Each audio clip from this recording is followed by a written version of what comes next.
काल भैरव बाबा के श्रृंगार विकास खंड भैया थान मां भैरव अष्टमी मां भैरव मंदिर मां आयोजन करे गई। बाबा काल भैरव के पंचामृत स्नान करे के बाद भंडारा के आयोजन करे गई। भैरव मंदिर मां रुद्राक्ष छले श्रृंगार करे गई। काल भैरव मंदिर में ब्रह्म मुहूर्त में बाबा के पंचामृत स्नान कराए गई। आयोजक पीठाधीश्वर आचार्य राजकिशोर शास्त्री है बताइस के बाबा के विधि विधान से श्रृंगार करे गई। पूजा के बाद मलाई और पूरी हलवा के प्रसाद बांटे गई। भैरव मंदिर में हर साल कस ए साल भी भैरव अष्टमी के अवसर में भैयाथन स्थित बाबा भैरव जी के भव्य रुद्राक्ष श्रृंगार करे गई। इस अवसर में दिव्य झांकी के नयनाभिराम दर्शन हजारों श्रद्धालु मन करी। महाराज जी के द्वारा ये भी बताया गई कि माँ बागेश्वरी कुदरगढ़ी के दर्शन के बाद काल भैरव के दर्शन करना आवश्यक होते।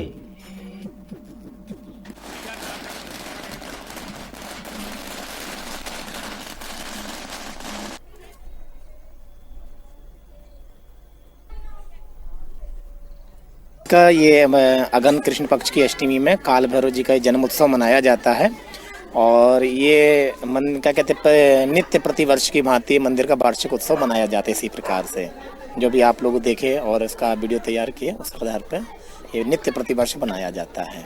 मंदिर का विशेषता क्या है? मंदिर की विशेषता यह है कि यहाँ पर प्रत्येक महीने की 11 तारीख को लोगों का यहाँ पे हवन होता है और भंडारा होता है और जिनकी जो क्या कहते हैं दीन दुखिया या परेशान जो रहते हैं वो आकर के महाकाल का पूजा पाठ करते हैं और महाकाल की कृपा ऐसी ही होती है कि वो सभी क्या कहते हैं व्यवधानों से दूर हो जाते हैं और उसी को एक उत्सव मनाया जाता है।